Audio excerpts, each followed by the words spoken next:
Assalamualaikum warahmatullahi wabarakatuh. Berikut adalah tugas ujian akhir semester 1 mata kuliah Perspektif Sosiokultural dalam Pendidikan. Kampanye praktik baik, penerapan scaffolding pada Zone of Proximal Development. Sebelumnya, perkenalkan saya Siti Wildanasari dengan NPM 039223351, guru kelas A, Prodi PPG Prajabatan Gelombang 1 2023 Universitas Pakuan. Judul dari praktik baik ini adalah penerapan scaffolding pada Zone of Proximal Development melalui model pembelajaran Problem Based Learning dalam mata pelajaran matematika di kelas 4 SD Negeri Julang, Kota Bogor. Adapun tujuan dari praktik baik ini adalah meningkatkan pemahaman peserta didik kelas 4 SD mengenai mata pelajaran matematika, materi pola bilangan dengan menerapkan scaffolding pada Zone of Proximal Development melalui model Problem Based Learning. Menurut artikel yang saya baca, scaffolding merupakan bantuan berupa bimbingan yang diberikan oleh guru atau orang dewasa selama pembelajaran matematika berlangsung, sehingga membuat peserta didik mandiri menyelesaikan permasalahan dan memahami materi konsep yang sedang dipelajari. Scaffolding ini dapat membantu peserta didik untuk mengkonstruksi dalam menjelajahi belajar secara individu.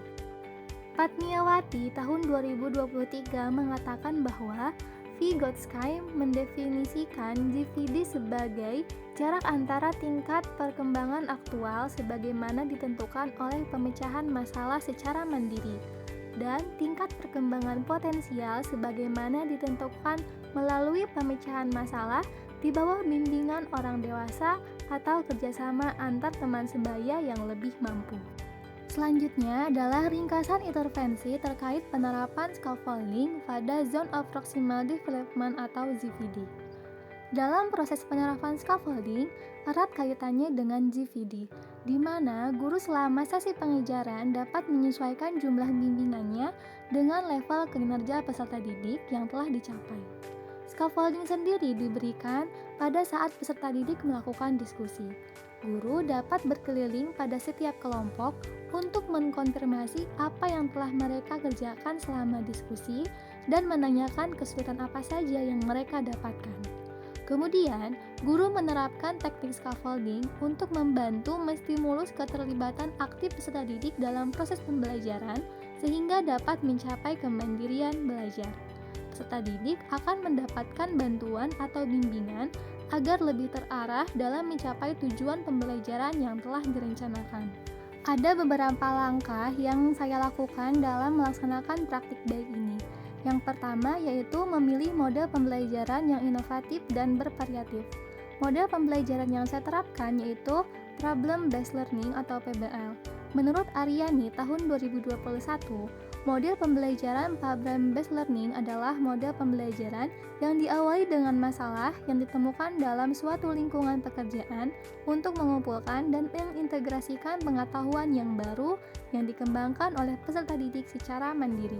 Adapun sintaks dari model ini yaitu yang pertama fase 1 orientasi peserta didik pada masalah.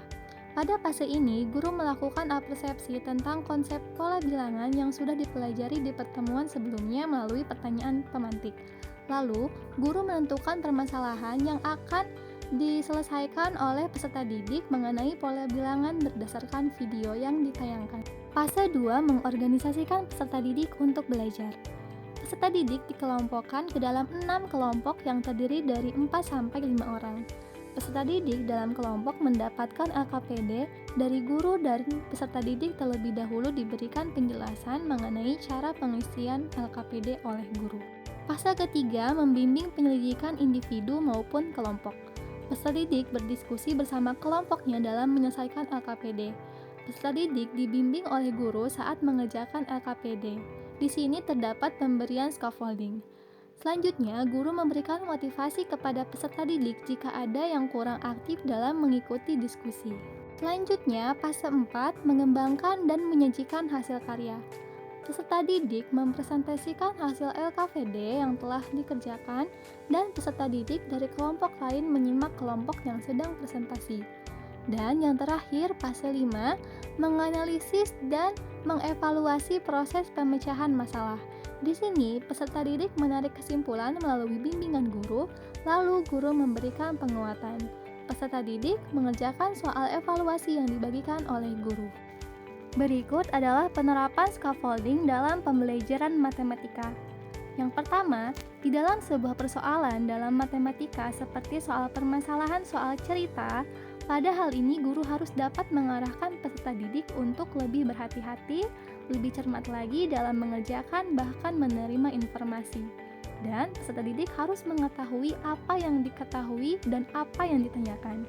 Pada peserta didik yang tidak mampu mengaitkan antara hal yang diketahui dan ditanyakan, guru dapat menggunakan cara yaitu menjelaskan, memperjelas kembali, atau membaca isi soal yang diperoleh di mana peserta didik mampu mempersepsikan sebagaimana yang diketahui dengan yang ditanyakan. Penerapan yang kedua yaitu jika peserta didik tidak dapat menentukan apa yang ditanya dan diketahui, guru dapat menggunakan cara mengulang dengan mengingat kembali apa yang seharusnya dilakukan dan dapat dilakukan dengan menggunakan model matematika. Lalu, menjelaskan bahwa antara permasalahan soal cerita yang sudah dapat dipahami tersebut, yaitu dapat suatu kaitannya dengan development conceptual thinking yang pada akhirnya dapat dibimbing untuk menentukan cara yang digunakan. Penerapan selanjutnya yaitu peserta didik menghitung pola dengan tingkat kesulitan yang berbeda-beda. Guru menjelaskan bagi yang kesulitannya lebih dari 50%, sementara peserta didik yang mengalami kesulitan sendiri mengatasi masalahnya sendiri. Yang kedua, setelah data diperoleh dan hasil sudah didapatkan dengan mereview dan menjelaskan, guru dapat memberikan arahan untuk dapat melakukan rekonstruksi agar nilai yang diperoleh tidak menyimpang dalam sebuah permasalahan dari tujuan tersebut. Dan yang terakhir, pentingnya dalam memunculkan hasil nilai variabel yang didapatkan dengan seharusnya yang dicari dari salah satu soal. Dengan developing conceptual thinking, guru membimbing peserta didik untuk menghubungkan yang didapat dengan yang ditanyakannya. Adapun hasil yang dicapai terkait penerapan scaffolding pada zone of proximal development yaitu secara keseluruhan, proses pembelajaran yang telah dilaksanakan berjalan dengan efektif sesuai dengan tujuan yang telah dipaparkan. Hasil yang dicapai dari praktik baik ini berupa pembelajaran di kelas 4 mata pelajaran matematika dengan materi pola bilangan melalui kegiatan berbasis masalah dan penerapan scaffolding, yaitu peserta didik mendapatkan banyak pengalaman dalam pelaksanaan proses pembelajaran ini. Pada proses pembelajaran, terlihat peserta didik sangat antusias dan aktif dalam menyelesaikan tugas yang diberikan. Kemudian, saat mempresentasikan hasil diskusi kelompok terlihat percaya diri. Hal tersebut menunjukkan bahwa tujuan pembelajaran telah tercapai dengan baik, yaitu terlaksananya proses pembelajaran berdiferensiasi, menyenangkan, dan bermakna. Faktor keberhasilan dalam praktik baik ini yaitu ditentukan oleh berbagai pihak, diantaranya yang pertama perangkat pembelajaran yang telah disiapkan, kedua penguasaan guru dalam mengelola kelas, metode, dan media pembelajaran, yang ketiga koordinasi dengan rekan sejawat, guru pamong, dan dosen pembimbing lapangan, dan yang keempat adanya dukungan dari pihak sekolah yaitu kepala sekolah, guru, dan seluruh warga sekolah. Selanjutnya, pembelajaran dan replikasi terkait penerapan scaffolding pada Zone of Proximal Development (ZPD). Melalui upaya pengembangan yang dilakukan, perlu adanya pembelajaran dan replikasi yang dilakukan. Di antaranya yang pertama, melalui penggunaan media pembelajaran audio dan visual berupa video pembelajaran mengenai proses mengidentifikasi pola bilangan, memudahkan peserta didik untuk memahami materi yang disampaikan, karena disertai dengan contoh secara langsung. Selain itu, juga membantu guru dalam menyajikan pembelajaran yang menyenangkan dengan memanfaatkan sumber daya yang ada dan disesuaikan dengan tujuan pembelajaran. Yang kedua, peserta didik dengan kemampuan yang lebih tinggi menjadi tutor sebaya untuk rekan-rekannya yang mempunyai kemampuan rendah. Hal itu memberikan peserta didik untuk memberikan scaffolding berupa bantuan kepada rekannya untuk mencapai tujuan pembelajaran. Yang ketiga, guru juga memberikan bantuan secara khusus kepada peserta didik yang kesulitan memahami materi supaya dapat mengikuti pembelajaran dengan baik. Hal tersebut membuat peserta didik termotivasi dalam mengikuti pembelajaran. Dan yang terakhir, hasil evaluasi pembelajaran menunjukkan hasil yang baik. Sekian pemaparan praktik baik yang sudah saya laksanakan ketika melaksanakan PPL. Mohon maaf apabila terdapat kesalahan. Wassalamualaikum warahmatullahi wabarakatuh.